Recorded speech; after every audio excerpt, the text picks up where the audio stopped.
धन्यवाद यीशु, धन्यवाद यीशु। खुदावन तू महान परमेश्वर है, तू सामर्थी परमेश्वर है, तू जीवित परमेश्वर है। खुदावन तेरे नाम की मैं तारीफ करता हूँ परमेश्वर पिता। धन्यवाद यीशु आज के दिन के लिए परमेश्वर पिता, आज के सबत के दिन के लिए खुदावन तेरे नाम को हम महिमा देते हैं परमेश्वर पिता। तूने हमें बचा के रखा और नया दिन हमें दिया परमेश्वर पिता, और हम विश्वास करते हैं आज का दिन मेरी आशीष का दिन है, क्योंकि आज का दिन यहोवा ने बनाया है। आज मैं आनंदित रहूँगा क्योंकि आज का दिन यहोवा ने बनाया है। परमेश्वर मैं तेरे कामों को देखूँगा, मैं तेरे महान और बड़े बड़े कामों को आज देखूँगा परमेश्वर पिता। और आज मेरी बीमारी का आखिरी दिन है, आज मेरी गरीबी का आखिरी दिन है, आज दुष्टात्मा का आखिरी दिन है परमेश्वर। मैं विश्वास करता हूँ खुदावन, और आज के दिन के लिए परमेश्वर पिता, आज की प्रार्थना सभा के लिए खुदावन तेरे नाम को महिमा देता हूँ परमेश्वर पिता। तू धन्य परमेश्वर है, तू महान परमेश्वर है, तू सामर्थी परमेश्वर है। तेरे नाम की तारीफ हो, तेरे नाम की तारीफ हो खुदावन। तेरा नाम महिमा के योग्य है परमेश्वर पिता। Hallelujah, thank you Jesus. खुदावन तू धन्य परमेश्वर है, तू अनुग्रहकारी परमेश्वर है। तूने अपने हाथों में हमें संभाल के रखा, हर एक पाप से गुनाहों से बचा के रखा, गलत लोगों से बचा के रखा, पापों से बचा के रखा, एक्सीडेंट से हमें बचा के रखा, मौत से हमें बचा के रखा परमेश्वर पिता, बीमारियों से महामारियों से हमें बचा के रखा परमेश्वर पिता। तेरे नाम को महिमा देते हैं परमेश्वर पिता। सब जन परमेश्वर के नाम को महिमा दे, उसके नाम को ऊंचा उठाओ, जोर से तालियों के साथ ऊंची आवाज में उसके नाम को महिमा दे। वो जीवित परमेश्वर है, आपकी तारीफ ऊंची होनी चाहिए। वो आपको छुड़ाने वाला परमेश्वर है, आपको चंगा करने वाला परमेश्वर है, आपको आज़ाद करने वाला परमेश्वर है, आपको ऊंचा करने वाला परमेश्वर है। ओ जीसस, डॉक्टर जीसस, तू महान परमेश्वर है, तू डॉक्टरों का डॉक्टर है खुदावन पिता। परमेश्वर तेरे नाम की तारीफ हो, तेरे नाम की महिमा परमेश्वर पिता। परमेश्वर खुदावन तुम महान परमेश्वर है पिता। इस समय को मैं तेरे हाथों में देता हूँ, इस प्रार्थना के समय को मैं पवित्र आत्मा के हाथों में देता हूँ। तेरा पवित्र आत्मा हमें अपने हाथों में लेकर चलाए और हमारी अगुवाई करे, और तेरे लोगों के लिए खुदावन बात करे, इन्हें छुड़ाए, इन्हें पापों से छुड़ाए, बीमारियों से निकाले। खुदावन तेरा वचन कहता है तो अपना वचन भेज के बीमारियों से आज़ाद करता है, आने वाली तबाही से बचाता है, तो अपने लोगों की ज़िंदगी को चेंज करता है। खुदावन तेरा वचन बीमारियों को काटता है। आज खुदावन तेरा वचन इनकी बीमारियों को ख़त्म करे, ये कभी सेम ना रहे परमेश्वर।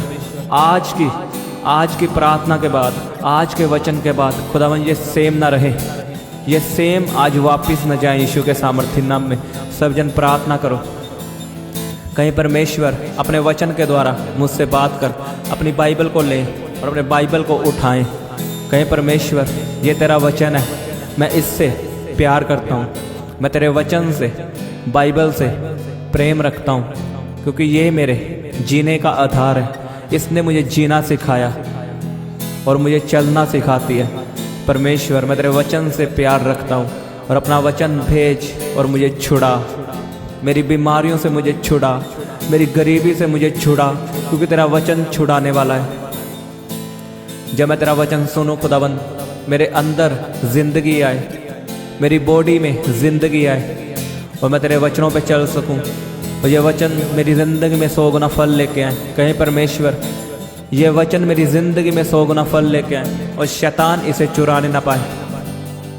सब जन प्रार्थना करो। Thank you Jesus. खुदावन तुम महान परमेश्वर है। धन्यवाद यीशु। प्रभु यीशु के सामर्थ्य नाम में मांगते हैं, आमीन आमीन। हालेलुया। सबको जय मसीह की। तो आपका स्वागत है परमेश्वर की हजूरी में। उसका वचन आपको छुड़ाएगा।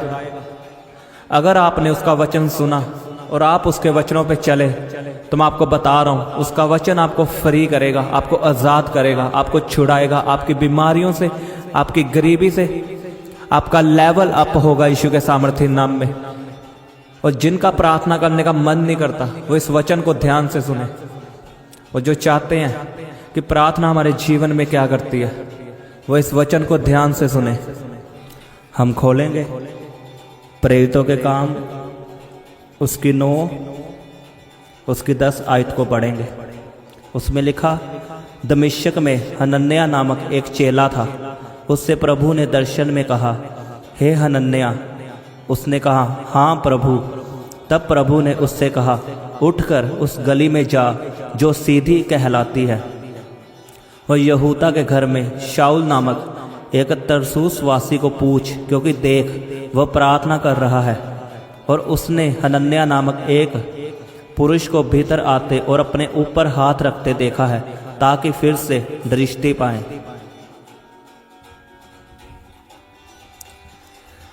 मैं आपको इस कहानी को बताता हूँ।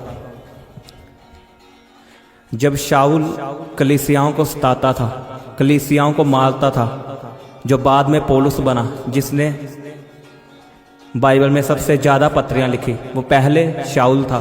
उसका नाम शाऊल था। वो कलीसियाओं को तंग करता था और उन्हें मारता था। और एक दिन परमेश्वर ने, यीशु ने उसे दर्शन दिया और कहा कि तू मेरी कलीसियाओं को क्यों सताता है। और तब यीशु ने जब उसे दर्शन दिया और वो अंधा हो गया, पौलुस अंधा हो गया, शाऊल अंधा हो गया, और वो प्रार्थना कर रहा था कि परमेश्वर मैं देखने पाऊं।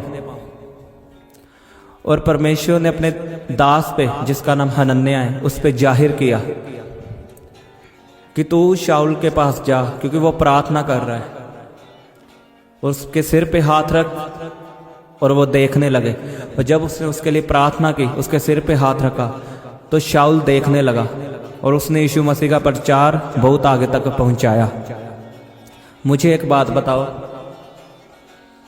जब शाऊल परमेश्वर से मांग रहा है कि मुझे आंखें दे, मेरा अंधापन खत्म हो, तो परमेश्वर ने डायरेक्ट उसे छुआ क्यों नहीं?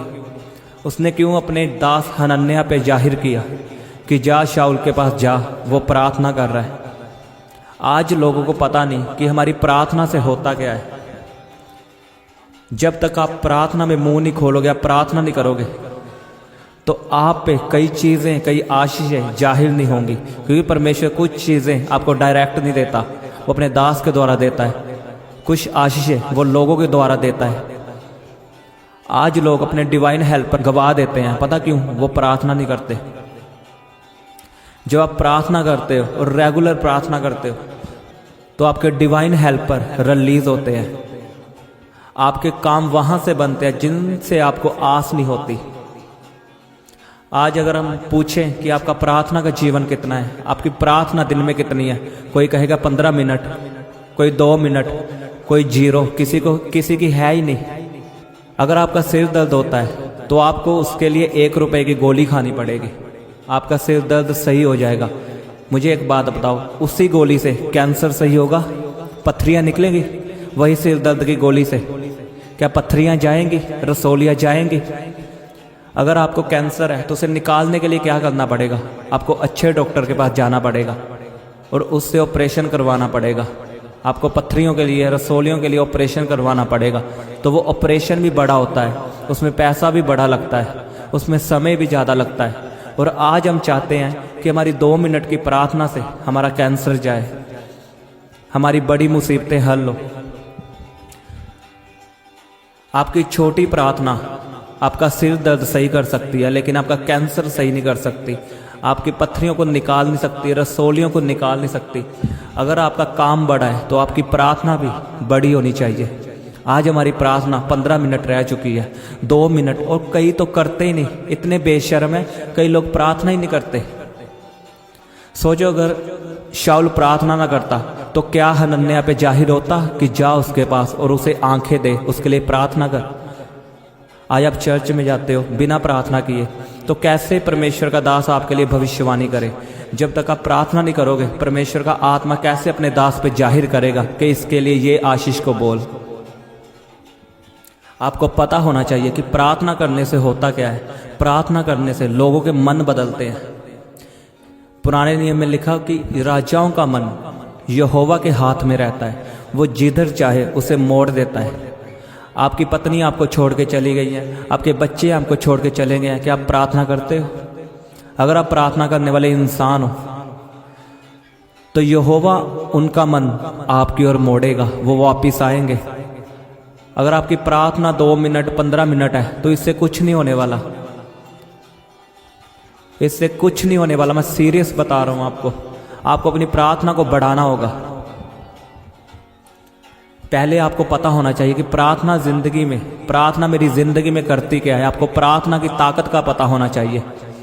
इसके आगे मैं आपको बताऊंगा कि हमारी प्रार्थना सुनी क्यों नहीं जाती। पहले मैं आपको बताऊंगा प्रार्थना करती क्या है। मान लो आपको वीज़ा चाहिए और आपके डॉक्यूमेंट पूरे नहीं हो रहे, तो जब आप प्रार्थना करोगे तो परमेश्वर, आप जिनके पास जाते हो अपने डॉक्यूमेंट दिखाने के लिए, जब आप प्रार्थना करोगे तो परमेश्वर उसका मन चेंज करेगा। उसको नींद नहीं आएगी, वो आपको पास करेगा, आपको वीज़ा देगा वो, अगर आप प्रार्थना करोगे। प्रार्थना से लोगों के मन बदलते हैं और खुद का भी मन बदलता है। प्रार्थनाओं से ही आशीष मिलती है। अगर आपकी मुसीबत बड़ी है तो आपकी प्रार्थना भी बड़ी होनी चाहिए, ना कि 15 मिनट की प्रार्थना। अगर आपकी बीमारी बड़ी है तो आपकी प्रार्थना कैसी होनी चाहिए? बड़ी। तो आपको प्रार्थना की ताकत को समझना है। आपको पता होना चाहिए कि प्रार्थना हमारी जिंदगी में करती क्या है, क्योंकि प्रार्थना के बिना जिंदगी जीरो है। वो मसीही नहीं है, वो बैक स्लाइड है। कई लोग कहते हैं नहीं मैं बैक स्लाइड नहीं हुआ अगर मैं प्रार्थना नहीं करता तो। अगर वो प्रार्थना नहीं करता तो वो बैक स्लाइडर है। चाहे वो जितना मर्जी कहे मैं परमेश्वर से प्रेम रखता हूँ, मैं परमेश्वर से प्यार करता हूँ। नो, आदम ने कौन सी आज्ञा नहीं मानी बताओ? क्या उसने एक फल खाया, क्या वो पाप था? वो कोई पाप नहीं था। कमी यही थी, उसने आज्ञा तोड़ी। फल खा लिया कोई बात नहीं, फल खाना कोई बड़ी बात नहीं है, लेकिन उसने आज्ञा नहीं मानी परमेश्वर की। उसने परमेश्वर की आज्ञा तोड़ी। और प्रार्थना करना परमेश्वर की आज्ञा है। अगर आप आज्ञाओं को नहीं मानते तो आप कैसे विश्वासी हो? आप कैसे प्रूव कर सकते हो कि मैं परमेश्वर से प्यार रखता हूं? और जो लोग प्रार्थना करते हैं, मैं उनको कुछ बताना चाहता हूं, उनकी प्रार्थना क्यों नहीं सुनी जाती। जब एलिया ने प्रार्थना करनी थी, जब उसने कहा कि मैं स्वर्ग से आग मंगवाऊंगा, मैंने आपको बताया था पहले, तो उसने पहले वेदी लिखा। वेदी टूटी पड़ी थी वेदी। उसने पहले वेदी की मुरम्मत की, वेदी को सही किया। आज लोगों की वेदियां खराब हो चुकी हैं, वेदियों पे वही विचार होता है। आज वेदियां टूटी पड़ी हैं लोगों की, तो आग कैसे उतरेगी? कैसे आपकी प्रार्थना सुनी जाएगी? अगर एलिया को, जो परमेश्वर के इतना करीब रहता था, उसे वेदी को सेट करना पड़ा, उसे वेदी की मुरम्मत करनी पड़ी, तो हम और आप क्या हैं?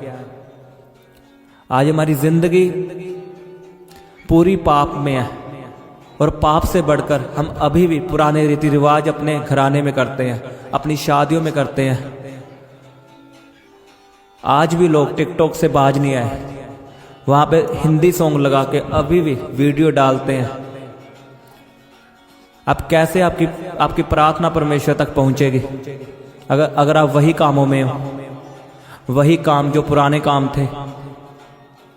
आपको इन कामों से बाहर आना होगा। आपको अपनी वेदी को सेट करना होगा, अपनी वेदी की मुरम्मत करनी होगी, अपनी जिंदगी की मुरम्मत करनी होगी। आपको पुराने काम छोड़ने होंगे। अगर आप चाहते हो मेरी जिंदगी में आग आए, मेरी प्रार्थना में ताकत आए। आज मन क्यों नहीं लगता लोगों का प्रार्थना में? यही कारण है, उनकी जिंदगी में पाप है। या तो पाप प्रार्थना खत्म करेगा, या आपकी प्रार्थना पाप को खत्म करेगी। दोनों में से एक ही काम होगा। या तो पाप आपकी प्रार्थना खत्म करेगा, या आपकी प्रार्थना पाप खत्म करेगी। इसे लिख लो अपनी कॉपी में। आज इसीलिए हमारा मन नहीं लगता। हम बैठते हैं, 2 मिनट में उठ जाते हैं प्रार्थना से, अक जाते हैं प्रार्थना से, क्योंकि हमारे जीवन में पाप है। हमारे जीवन में गर्लफ्रेंड बॉयफ्रेंड है, हमारे जीवन में भाई विचार है, नशा करके आए हैं, इसलिए हमारा दिल नहीं लगता प्रार्थना में। हमारी वेदी सेट नहीं है, और फिर रिजल्ट नहीं आता हमारी जिंदगी में, हमारी प्रार्थना का उत्तर नहीं आता। फिर हम निराश होते हैं, और फिर परमेश्वर को कोसते हैं कि परमेश्वर तूने ये नहीं किया, वो नहीं किया। गलती हमारी है, हमारी प्रार्थना वाली जिंदगी नहीं सही। बिना वेदी की मुरम्मत किए आग कभी नहीं उतरेगी, और बिना आग के प्रार्थना कभी नहीं होगी, और बिना प्रार्थना के रिजल्ट कभी नहीं आएंगे। सच में मैं बता रहा हूं, कभी नहीं आएंगे रिजल्ट, क्योंकि बिना प्रार्थना के हमारी जिंदगी अधूरी है। हम ना तो परमेश्वर के वचनों पे चल सकते बिना प्रार्थना के, और ना उससे आशीषों को ले सकते। मैंने आपको बताया था ना कि परमेश्वर कौन सा काम नहीं कर सकता? वो सभी काम कर सकता, लेकिन एक काम है जो वो कभी नहीं करेगा और ना ही कर सकता। वो अपने वचन से बाहर कभी नहीं आ सकता। वो अपने वचन से बाहर आके आपको आशीष कभी नहीं दे सकता। अगर आपको आशीष चाहिए तो आपको उसके वचनों के बीच में जाना होगा, क्योंकि वो तो बाहर आ नहीं सकता अपने वचनों से, पर आपको वचनों के बीच जाना होगा। उसके वचनों के बीच कैसे जा सकते हो? प्रार्थना करके, उसके वचनों पे चल के। जब आप प्रार्थना में मांगते हो परमेश्वर अपना अभिषेक दे, तो वो अभिषेक आपको वचनों पे चलाता है। वो प्रार्थना आपको बनाए रखती है। वो प्रार्थना की ताकत जो आपको मिलती है वो आपको वचनों पे चलने की ताकत देती है। आज लोगों के जीवन में पवित्रता ही क्यों नहीं है? क्योंकि प्रार्थना नहीं है। अगर आपको पवित्रता ही चाहिए, आप चाहते हो मैं गंदे सपनों से आज़ाद हूँ, मेरी सोचों में गलत विचार ना है, तो आपको प्रार्थना करनी होगी।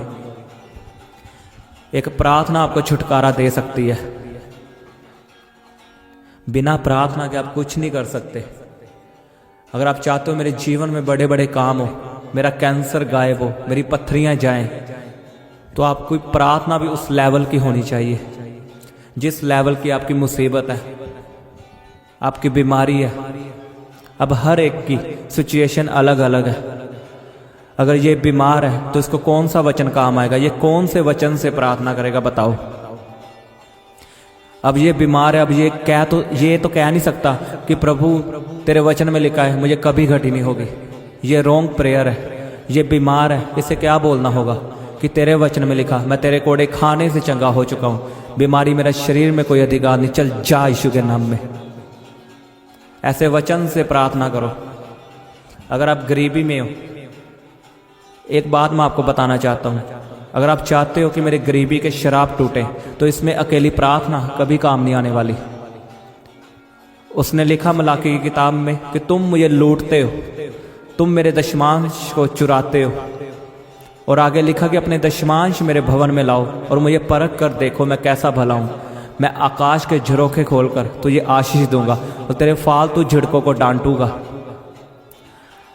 आज हम प्रार्थना करते कि परमेश्वर हमें गरीबी से छुड़ा, लेकिन अपना दशमांश हम देते नहीं, अपना बीज हम चर्च में भवन में देते नहीं।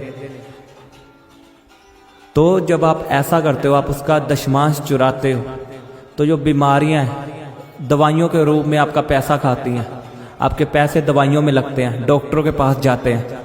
और उसने यही लिखा परमेश्वर ने कि अपना दशमांश बोकर मुझे परख कर देखो कि मैं तेरे फालतू खर्चों को झिड़कूंगा। अगर आप चाहते हो गरीबी के बंधनों से छूटना, तो आपको दशमांश वफादारी के साथ बोना होगा और फिर प्रार्थना करनी होगी। लिखा जो रोते हुए बोएंगे वो जय जयकार के साथ आनंदित होते हुए काटेंगे। इसमें प्रार्थना काम नहीं आएगी अकेली, बोने के साथ प्रार्थना करना काम आएगा। और अगर आप चाहते हो मैं बीमारी से छूटूं, तो आपको वचनों से प्रार्थना करनी होगी कि उसके वचन में लिखा उसके कोड़े खाने से मैं चंगा हो चुका हूं। आज विश्वासी के पास बाइबल नहीं है, लेकिन उसके घर में चले जाओ, उसके पास एक अच्छा सूट होगा शादी में जाने के लिए, उसके बाद बाइबल नहीं होगी। आपको बाइबल पढ़नी ही पढ़नी है रोज, और अपने पास एक पर्सनल बाइबल रखनी है मोबाइल के अलावा। मोबाइल में बाइबल पढ़ो ठीक है, लेकिन एक ओरिजिनल बाइबल, कॉपी बाइबल आपको अपने पास रखनी है, उसे रोज पढ़ना है। क्योंकि प्रभु आपसे अगर बात करेगा, वो पहले दासों से बात नहीं करता, अपने लोगों से बात नहीं करता, वो पहले वचन से बात करता है। और आपके लिए सबसे बड़ी भविष्यवाणी पता क्या है? ये नहीं कि उसका दास आके आपको भविष्यवाणी दे, नो, आपके लिए भविष्यवाणी ये वचन है, परमेश्वर की बाइबल है, इसमें आपके लिए भविष्यवाणी लिखी है। जब आप रोज इसे पढ़ोगे तो आपको लगेगा कि परमेश्वर मुझसे बात कर रहा है। आज हमारी बाइबल ऐसे ही पड़ी हुई है फ्रिज पर, उस पर धूल पड़ चुकी है। बाइबल पढ़ना हमारे जीवन से खत्म हो चुका है, तो हमारी लाइफ करप्ट हो चुकी है। बाइबल पढ़ोगे तो आपको वचन मिलेगा, और वचन से आप प्रार्थना करोगे तो आपकी प्रार्थना सुनी जाएगी। वचन के बिना भी प्रार्थना अधूरी है। तो आपको पहला काम कौन सा करना है? आपको पता होना चाहिए कि प्रार्थना करने से मेरी जिंदगी में होगा क्या। लोगों के मन बदलेंगे और आपका भी मन बदलेगा। प्रार्थना की ताकत लोगों को बदल देती है। और दूसरा, आपको प्रार्थना करनी कैसे है? अपने जीवन को सही करके, अपनी वेदी को सेट करके, अपनी वेदी की मुरम्मत करके। अगर आपकी दुश्मनी आपके भाई के साथ है तो पहले उससे मना। अगर आपकी बहन आपसे नाराज है पहले उससे मना। अगर आपके माता पिता आपसे नाराज है तो प्रार्थना करने से पहले उन्हें मना, उनसे प्यार रख, उन्हें समय दे और फिर प्रार्थना में बैठो, क्योंकि आपकी वेदी की मुरम्मत हो चुकी है। अब आग उतरेगी और आपका प्रार्थना में मन लगेगा। ये श्योर है, आपका प्रार्थना में मन लगेगा यीशु के सामर्थी नाम में। और फिर आपको प्रार्थना करनी कैसे है? वचन के बीज से, जैसे मैं रोज आपके साथ प्रार्थना करता हूं। अगर आपको बीमारी को डांटना है तो वचन के बीज से डांटना बीमारी को। हालेलुया।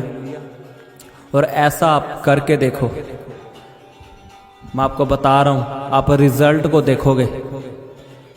आप रिजल्ट को देखोगे यीशु के सामर्थी नाम में। कल से अपनाओ इसे और करके देखो। सुबह उठो, बाइबल पढ़ो और अपनी जिंदगी को बदलो और फिर प्रार्थना में बैठो और देखो चेक करके। आमीन। तो आप तैयार है ऐसा करने के लिए? परमेश्वर आपकी जिंदगी को बदले यीशु के सामर्थ्य नाम में। कहीं परमेश्वर ये वचन मेरी जिंदगी में 100 गुना फल लेके आए। ये वचन मेरी जिंदगी को बदले, मेरे प्रार्थना करने वाली जिंदगी को बदले, मेरी वेदी की मुरम्मत हो, यानी मेरी जिंदगी की मुरम्मत हो। खुदावंद मैं हर पाप छोड़ता हूँ, हर गुनाह छोड़ता हूँ, सिगरेट पीना छोड़ता हूँ, नशे करना छोड़ता हूँ, ड्रिंक करनी छोड़ता हूँ, लड़ना छोड़ता हूँ, झगड़े छोड़ता हूँ। और परमेश्वर वही विचार को छोड़ता हूँ। गलत नंबर मैं अपने फ़ोन से डिलीट करता हूँ, गलत देखना छोड़ता हूँ। और खुदावन मैं तेरे वचनों को पूरा करूँगा। मैं अपने दुश्मनों से प्रेम रखूँगा, मैं उन्हें माफ़ करूँगा। मैं अपने दिल से नफ़रत को ख़त्म करता हूँ। परमेश्वर मुझे माफ़ कर, मुझे अपने लहू से धो। मैं तौबा करता हूँ, अपने मन को फिराता हूँ। और आज से मेरी प्रार्थनाओं का उत्तर आएगा यीशु के सामर्थ्य नाम में। करो वायदा परमेश्वर से कि मैं अपनी ज़िंदगी को बदलता हूँ, इस वचन को अपनी ज़िंदगी में अप्लाई करता हूँ।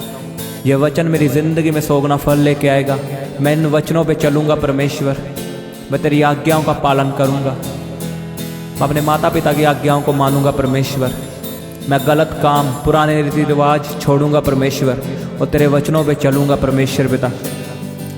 तो महान परमेश्वर है, सामर्थी परमेश्वर है। अपने हाथों को उठाएं, अपनी बीमारी वाली जगह पे हाथ रखो।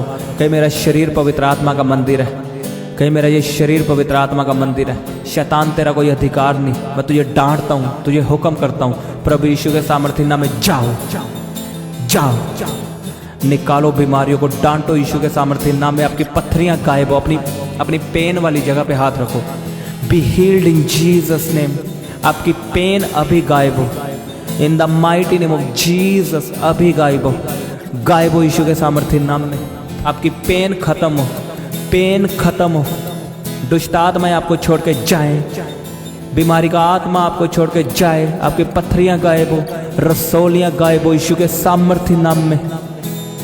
रिबा बाबा बाबा शोखों दोनों को, रोखों दोनों को।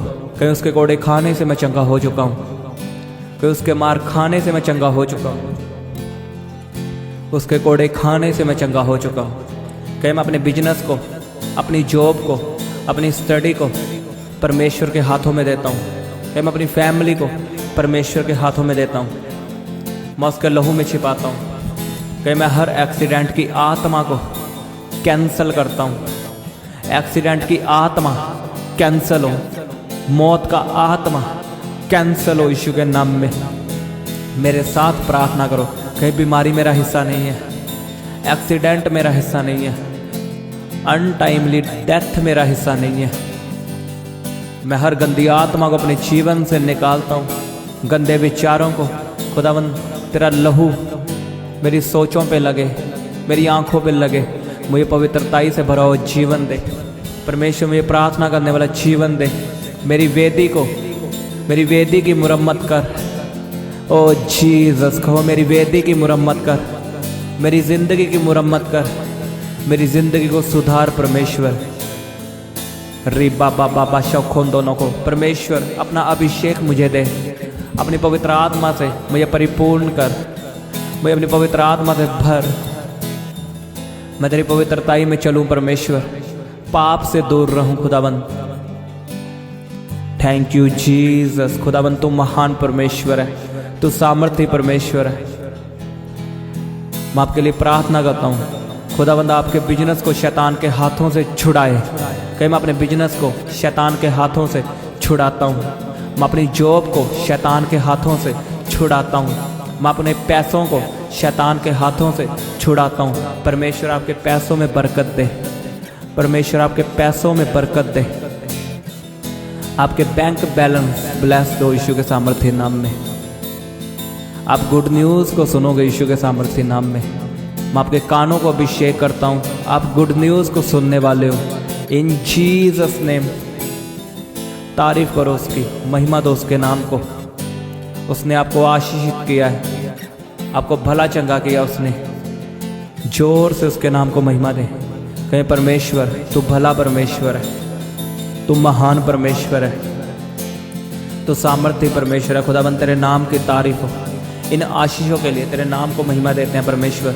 और इन आशीषों को, इन भविष्यवाणियों को, इस प्रार्थना को हम अपनी ज़िंदगी में ग्रहण करते हैं। ये मेरे लिए है, मेरी फैमिली के लिए है, मेरे बच्चों के लिए है, मेरे बिजनेस के लिए है। ओ जीसस खुदाबंद तू महान परमेश्वर है, तेरे नाम की तारीफ हो खुदाबंद। तू सदा हमारी प्रार्थनाओं को सुनने वाला परमेश्वर है और हाँ और आमीन में उत्तर देने वाला परमेश्वर है। धन्यवाद यीशु। प्रभु यीशु के सामर्थ्य नाम में मांगते हैं, आमीन आमीन। सबको जय मसीह की। हालेलुया। आप अपने दान दशवांश और भेंट हमें इस अकाउंट नंबर पर भेज सकते हैं, या आप अपने पेटीएम या फ़ोनपे के द्वारा हमारे QR कोड को स्कैन करके अपनी ऑफरिंग भेज सकते हैं। आप अपने दान दशवांश और भेंट हमें इस अकाउंट नंबर पर भेज सकते हैं, या आप अपने पेटीएम या फ़ोनपे के द्वारा हमारे QR कोड को स्कैन करके अपनी ऑफरिंग भेज सकते हैं। आप अपनी प्रेयर रिक्वेस्ट इस व्हाट्सएप नंबर पर हमें भेज सकते हैं। आप हमें फ़ोटो, नाम और अपनी प्रॉब्लम लिखकर इस व्हाट्सएप नंबर पर हमें भेज सकते हैं। हम आपके लिए निरंतर प्रार्थना में रहते हैं। आप हमारे साथ सुबह 4 बजे और शाम 5 बजे प्रार्थना में जुड़ सकते हैं। आप हमारे पेज यीशु दे दीवाने को फेसबुक और इंस्टाग्राम पर फॉलो कर सकते हैं।